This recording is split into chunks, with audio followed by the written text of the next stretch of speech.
Jemaat sekalian, shalom. Sungguh bersyukur hari ini kita bisa kembali merenungkan firman Tuhan. Kita akan melanjutkan pembelajaran kita melalui Katekismus Heidelberg yang sudah sampai pada minggu yang ke-14. Hari ini kita diingatkan kembali melalui pujian, juga melalui perenungan firman Tuhan, bahwa kita ini orang-orang yang sungguh bersyukur. Kita ini orang-orang yang sungguh diberkati dan dikasihi. Oleh karena itu, mari siap hati ya, kita akan mendengar firman Tuhan. Jemaat sekalian, kita tahu bersama, sejak manusia jatuh di dalam dosa itu, relasi kita dengan Allah, relasi manusia dengan Allah, pada waktu itu Adam dan Hawa itu sudah hancur dan rusak. Memang sih manusia nggak langsung mati gitu aja ya, manusia secara fisik masih hidup. Mereka masih eksis, meskipun tidak lagi di dalam Taman Eden yang begitu indah. Tapi mereka masih hidup. Manusia itu masih ada secara fisik, tetapi secara rohani mereka itu sudah mati. Demikian pula dengan kita. Sebagai orang berdosa, kita masih hidup sampai sekarang. Masih seger waras ya. Kita masih bisa pergi-pergi, kita bisa beraktivitas dengan leluasa, tubuh kita sehat, tidak apa-apa. Tetapi secara rohani orang yang berdosa itu rohaninya mati. Oleh karena itu kita bersyukur sebab ketika Tuhan melihat kita manusia yang mati secara rohani ini, kita nggak bisa punya keinginan untuk mencari Tuhan dengan sungguh-sungguh. Sekalipun di dalam hati kecil kita sebagai manusia ciptaan Tuhan itu, kita masih ada sedikit keinginan untuk mencari yang namanya Tuhan. Maka di zaman yang lampau kita tahu ada orang-orang yang nyembah pohon, nyembah matahari, nyembah laut dan lain-lain. Itu karena keinginan mencari pribadi Tuhan, tapi nggak bisa. Tapi tidak bisa. Hanya inisiatif Tuhan sajalah yang bisa menjembatani antara kita dengan dirinya. Kita sendiri nggak bisa. Kita mau usaha apa? Mau usaha apa nih? Misalnya kita mau, aku tak bikin speaker yang gede. Aku mau berteriak memanggil nama Tuhan. Tidak ada gunanya. Mau lakukan apa? Mau menyiksa diri. Mau pakai pisau terus di sayat-sayat. Tidak ada gunanya. Mau apa lagi? Melakukan apa? Mau kasih uang yang banyak, mau bakar uang yang banyak untuk Tuhan. Tidak ada gunanya. Sebab kita telah terpisah dengan jurang yang sangat lebar dan dalam dari pribadi Tuhan. Antara manusia yang berdosa, seperti kita ini, dengan Allah pribadi yang maha kudus, itu sudah terpisah. Apalagi hukum kita ini makin hari makin tahun hukum dosanya makin banyak ya. Ada yang berkurang nggak dosanya? Makin kita dewasa, makin numpuk sebenarnya ya. Kita hitung-hitung jumlahnya makin hari makin bertambah. Kalau dengan gitu berarti hukuman itu sebenarnya udah di depan mata. Hukuman itu sudah menanti kita. Oleh karena itu kita butuh pertolongan. Kalau di zaman PL memang Tuhan menyediakan hewan untuk menjadi simbol, untuk dikorbankan menjadi penebusan bagi kita. Tapi sebenarnya jujur, binatang apa yang bisa menggantikan kita menanggung hukuman dosa? Apa? Mungkin sapi, harganya mahal. Apa? Babi mungkin di pasar harganya juga mahal. Kerbau mungkin yang besar. Atau ratusan burung merpati atau apa? Ternyata tidak ada seekor binatang pun yang bisa dan dapat melunasi hukuman dosa kita di hadapan Allah. Maka kita butuh seorang pribadi yang menolong kita, menjadi jembatan supaya kita ini bisa berdamai. Kita bisa kembali dekat dengan Allah seperti dulu ketika Adam dan Hawa belum jatuh dalam dosa. Jemaat sekalian, bicara soal jembatan, soal pengantara gitu ya, yang jadi tema kita pada pagi hari ini. Sejak zaman PL sebenarnya udah ada. Jembatan atau pengantara itu udah ada. Mereka itu disebut nabi. Mereka itu disebut sebagai imam. Mungkin kita semua juga udah tahu ya, kalau nabi itu menghubungkan gimana? Allah berfirman, lalu menyampaikannya kepada manusia gitu ya. Sedangkan imam sebaliknya, imam itu mewakili manusia, mereka mengorbankan korban bakaran, mereka berdoa di hadapan Tuhan mewakili manusia. Namun mereka ini orang-orang yang penuh dengan keterbatasan. Kalau kita ingat nabi-nabi ya, mereka menyampaikan begitu banyak berita yang Tuhan mau sampaikan kepada umat. Mereka sendiri ternyata nggak ngerti. Mereka nggak paham apa maksud isi hati Tuhan. Sehingga mereka menyampaikan tuh ya hanya sekedarnya. Bahkan kalau kita ingat Yunus itu, Tuhan mau beritakan berita supaya mereka bertobat orang Niniwe itu. Tapi dia hatinya gimana? Nabi satu ini. Dia malah pengen Niniwe dibinasakan. Mereka sangat terbatas. Demikian juga dengan imam. Imam adalah orang yang mewakili manusia mempersembahkan korban kepada Allah. Ternyata mereka juga adalah orang yang harus juga ada yang mewakili untuk dipersembahkan korban. Sebab mereka ya manusia berdosa, sama kan. Mereka sama-sama manusia berdosa, tidak ada yang sempurna. Lalu pertanyaannya Bapak Ibu, siapa yang cocok? Siapa pribadi yang sempurna, yang baik, yang sesuai untuk menjadi pengantara dari kita dengan Allah? Itu yang menjadi pertanyaan kita pada pagi hari ini. Jawabannya itu gampang. Dia harus adalah manusia yang sempurna. Nah, siapa nih sekarang? Boleh menawarkan diri ya. Aku lumayan. Ya aku Kak Pet misalnya, aku nih paling sabar aku di antara sini. Atau siapa di antara kita yang mau menawarkan diri. Aku loh yang paling mending di antara jemaat GKT mungkin gitu ya. Ternyata di antara kita mau pilih dari zaman manapun, orang sesaleh apapun, tidak akan ditemukan seorang manusia yang sempurna. Selama dia adalah seorang yang terlahir dari seorang ayah dan seorang ibu, dia adalah manusia berdosa. Ada yang itu loh. Kak, aku pernah dengar ada arek yang inseminasi buatan. Ada bapaknya enggak? Ada. Ibunya ada. Ada. Berusaha berarti ya. Sama. Dengan metode apapun, buatan model apapun, selama ada ayah dan ibunya, maka mereka punya bibit dosa di dalamnya. Jemaat sekalian, maka Allah tahu kita ini sudah memasuki atau kita sudah mengalami jalan buntu. Tidak ada cara lain. Mau cari di mana, usaha apa, tidak ada cara supaya kita ini bisa kembali berdamai dengan Allah. Maka Allah berinisiatif dengan kemurahannya menyerahkan anaknya yang tunggal untuk menjadi jembatan antara kita dengan Allah. Dialah yang menjadi pengantara yang sempurna. Dia adalah manusia satu-satunya yang paling sempurna. Dan tidak ada yang lain di dunia ini. Maka pertanyaan Katekismus Heidelberg nomor yang ke-35 akan menolong kita untuk lebih memahami akan hal ini. Mari kita akan membacanya secara bergantian.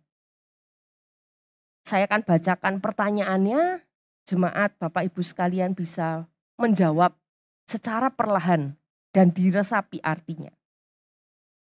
Apa arti perkataan ini? Yang dikandung dari Roh Kudus, lahir dari anak darah Maria,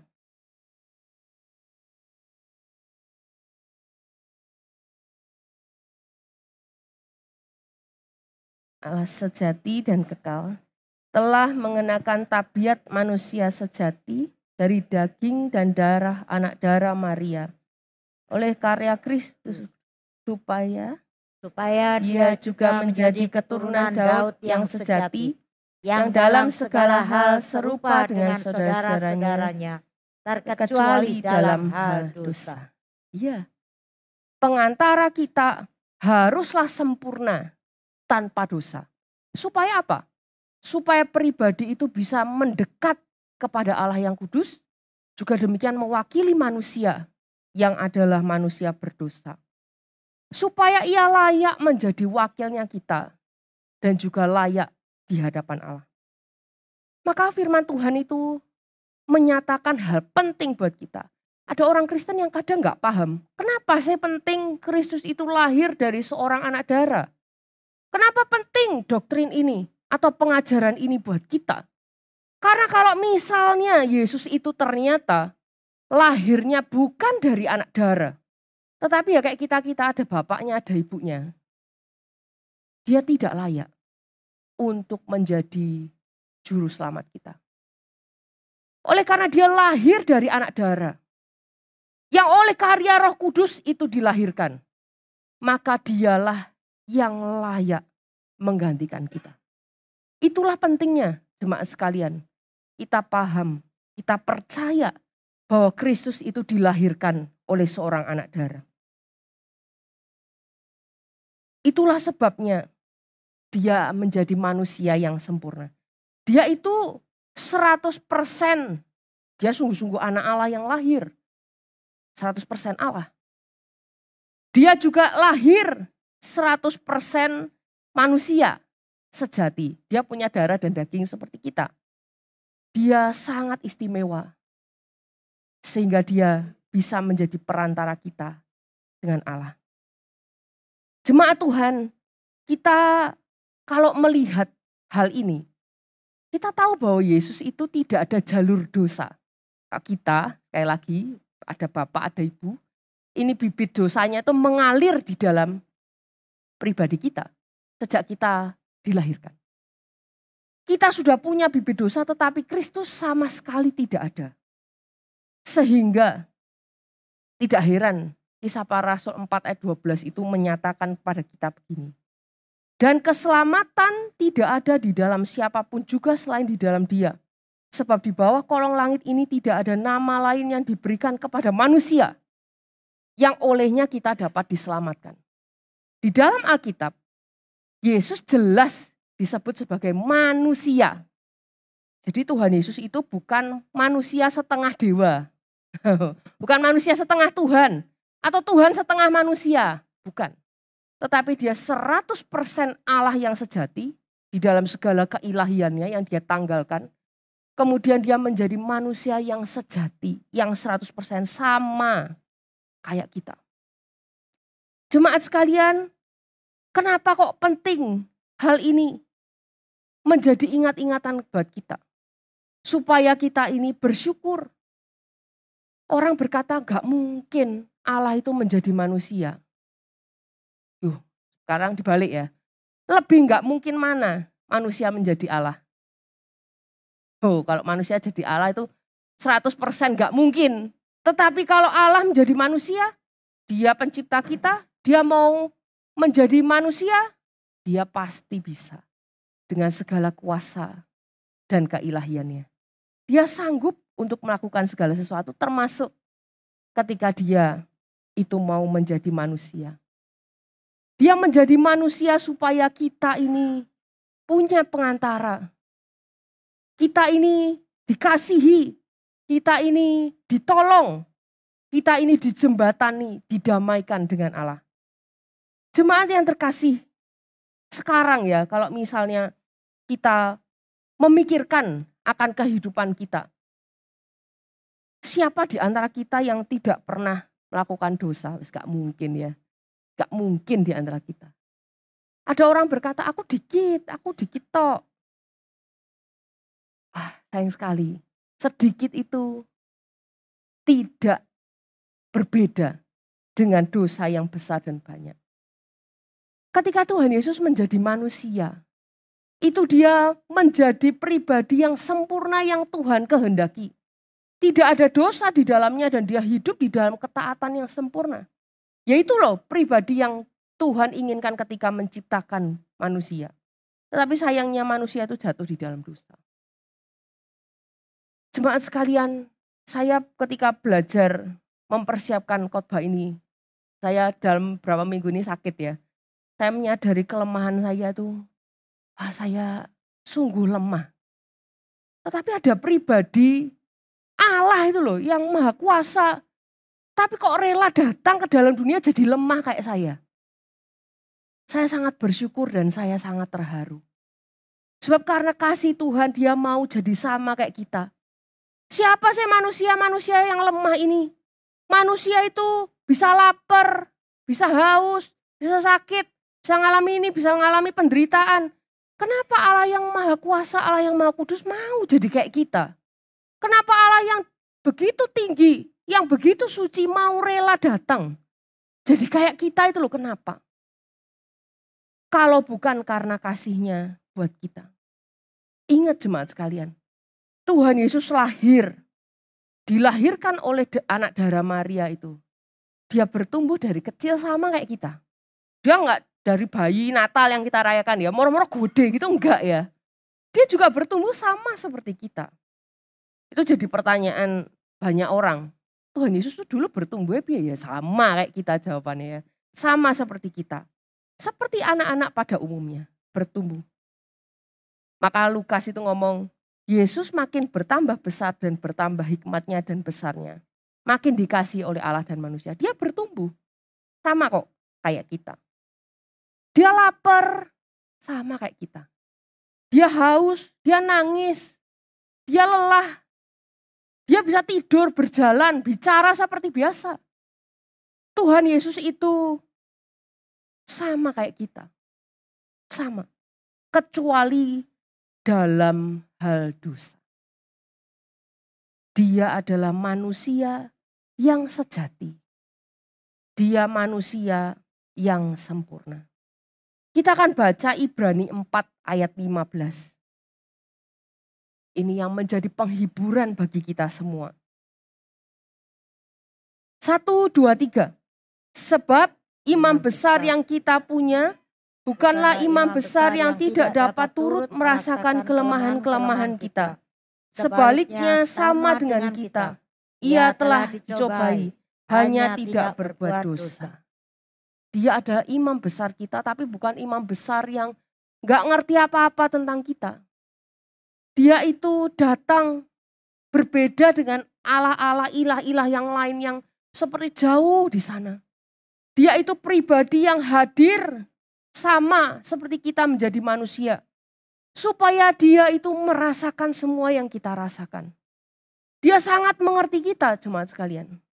Dia sangat mengerti pergumulan hidup kita. Kita mengalami sakit, kita mengalami penderitaan. Dia merasakan akan hal itu. Dia merasakan bagaimana kesedihan kita.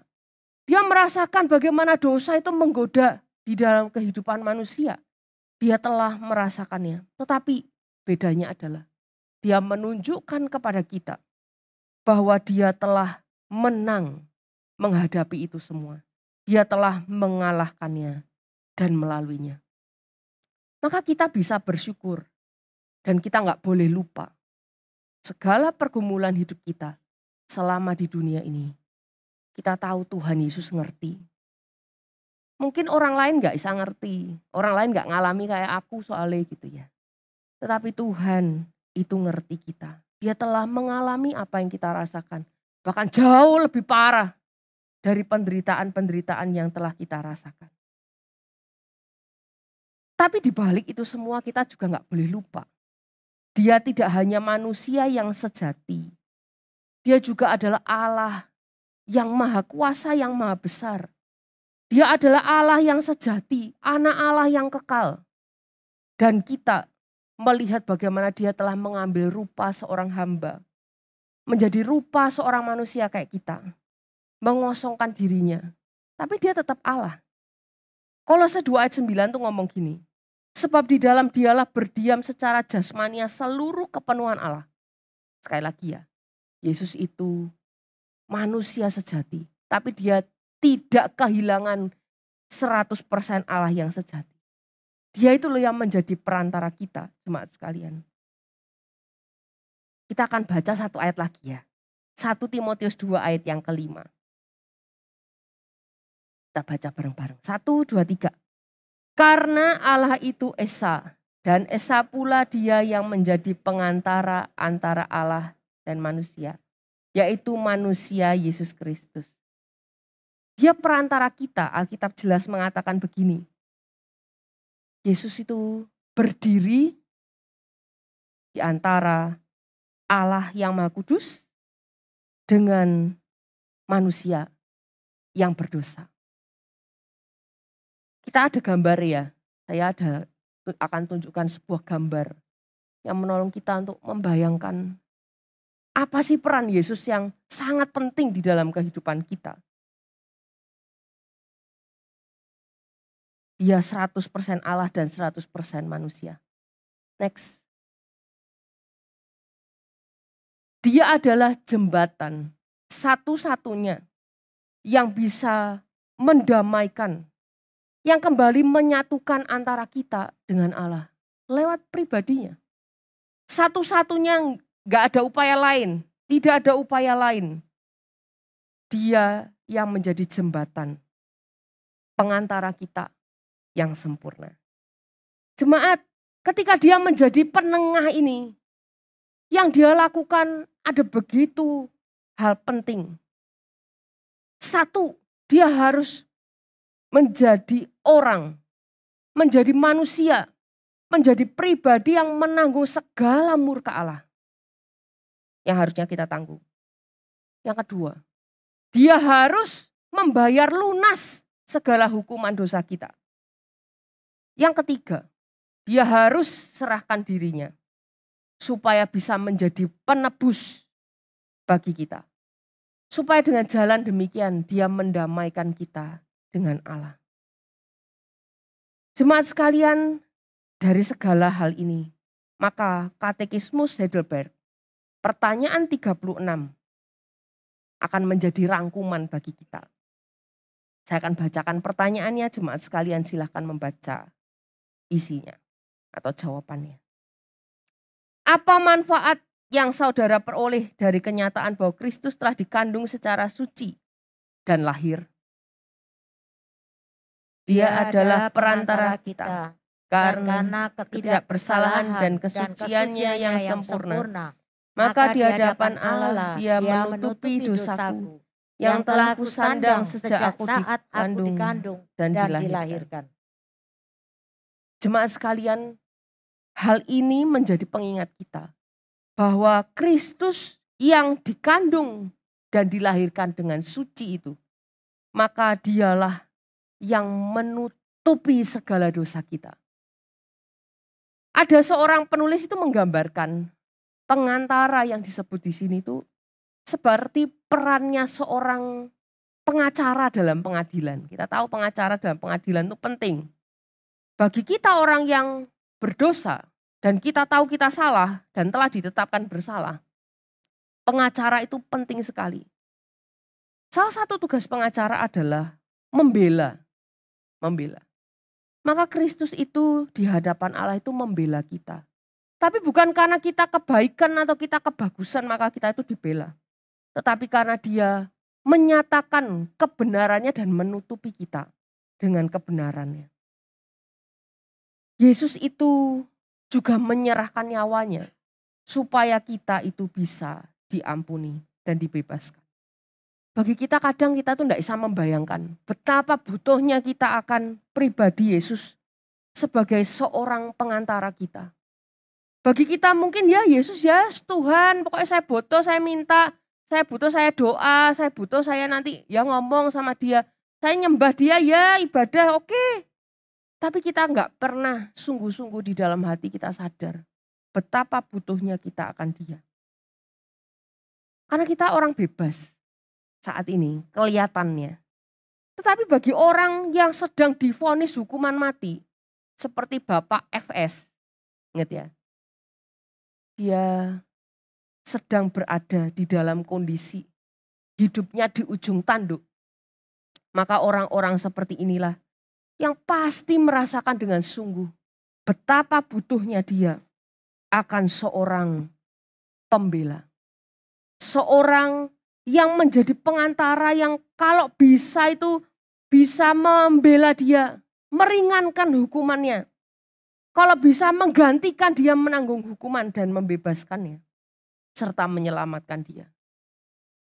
Orang yang telah divonis mati seperti orang ini pasti merindukan pribadi seorang seperti Yesus yang ada di dalam hidup kita. saking kita belum sungguh-sungguh merasakan betapa butuhnya kita akan Kristus sebagai pengantara kita. Jemaat sekalian, tidak ada bedanya kita dengan Bapak FS. Saking toh di dalam dunia ini kelihatan dia di penjara, dia dijatuhi hukuman, dipakai baju tahanan. Kita mungkin sekarang terlihat bebas. Tetapi sesungguhnya kita setiap manusia berdosa itu sedang berada di ujung tanduk. Hidup kita itu tidak baik-baik saja. Kita sungguh butuh perantara yang sempurna ini. Pengantara pribadi Yesus yang membela kita. Yang tidak hanya membela kita, dia juga menutupi dosa kita dengan kebenarannya. Tidak hanya menutupi kita dengan kebenarannya, dia menyerahkan hidupnya supaya menggantikan kita menanggung hukuman dosa. Kita lihat Bapak FS itu ya. Siapa sih di antara mungkin keluarganya, orang-orang yang mengasihinya, mungkin bawahannya, siapa yang mau menggantikan dia, menggantikan hukuman itu, hukuman mati? Ada enggak? Siapa yang mau? Mungkin jemaat ada yang ngefans mungkin ya. Dulu dia cukup terkenal. Siapa yang mau menggantikan hukumannya? Wes gak usah dihukum mati, wes di penjara toh. Ada yang mau? Gak ada. Gak ada yang mau. Tidak ada yang bisa dan tidak ada yang mampu. Kalaupun ada yang mau, tidak bisa. Tetapi Kristus itu dapat dan dia sanggup untuk melakukannya di dalam hidup kita. Dia mengerjakan dengan sungguh-sungguh bagiannya sebagai seorang pengantara yang sempurna bagi orang berdosa seperti kita. Dia menolong, dia membebaskan, dia menghapuskan segala dosa orang yang bersalah seperti kita. Jadi kita mau sekejam apapun, kita mau sebejat apapun, sedalam apapun dosa kita. Tidak ada yang terlalu besar. Tidak ada yang lebih besar dari kuasanya untuk menjadi juru selamat dan pengantara yang sempurna. Tidak ada dosa yang lebih atau yang tidak sanggup untuk dia ampuni di dalam hidup kita orang-orang berdosa. Jadi kalau sekarang jemaat mungkin yang ada di rumah atau yang ada di sini, mungkin ada dosa yang tersembunyi di dalam hati kita. Atau yang kita lakukan sehari-hari. Mungkin kita merasa, aduh malu aku di hadapan Tuhan. Rasa malu itu baik. Sebab kita sadar kita berdosa. Tetapi percayalah di dalam anugerah Tuhan, kita bisa datang kepadanya, memohon ampun dan dia sanggup untuk melunasi segala hutang dosa kita. Yang jadi PR kita adalah respon. Terus kita responnya seperti apa? Sebagai orang yang telah mengetahui bahwa ada Kristus, pribadi yang 100% Allah, yang ilahi, yang maha kuasa, tetapi juga yang rela hadir di dalam segala keterbatasan sebagai manusia untuk menjadi pengantara kita.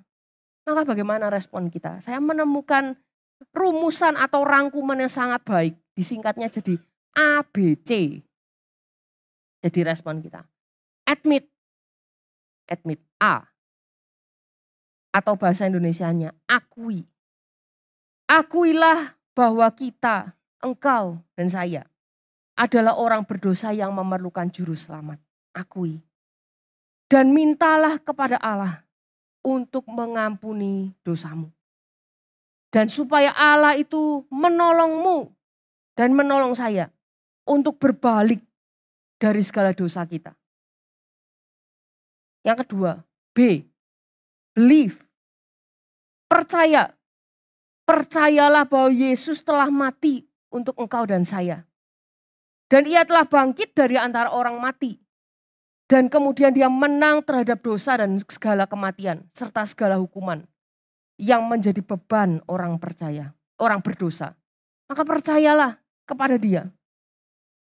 Dan yang ketiga, C. Komit. Berkomitmen. Dedikasikan hidupmu untuk mengikut Yesus dengan setia. Taruh segala kepercayaan secara total kepadanya. Dan berikanlah otoritas kepada Yesus untuk menjadi raja dan tuan atas hidupmu. Ketiga respon ini kiranya menjadi respon kita bersama. Ketika kita bersyukur dan kita sadar adanya pengantara yang sempurna di dalam hidup kita ini, membuat kita terus melihat limpahan anugerah Tuhan di dalam hidup kita orang berdosa. Kita yang harusnya dibiarkan saja mengalami kebinasaan, tetapi dia dengan rela menyerahkan nyawanya buat kita, menjadi pendamai antara Allah dengan kita. Sehingga kita sekarang bisa datang menyembah Tuhan. Itu adalah karya Kristus yang indah di dalam hidup kita orang percaya. Mari kita bersyukur dan jangan lupa 3 respon tadi. Akui, percaya, dan berkomitmen. Kiranya Tuhan menolong kita sekalian, kita berdoa.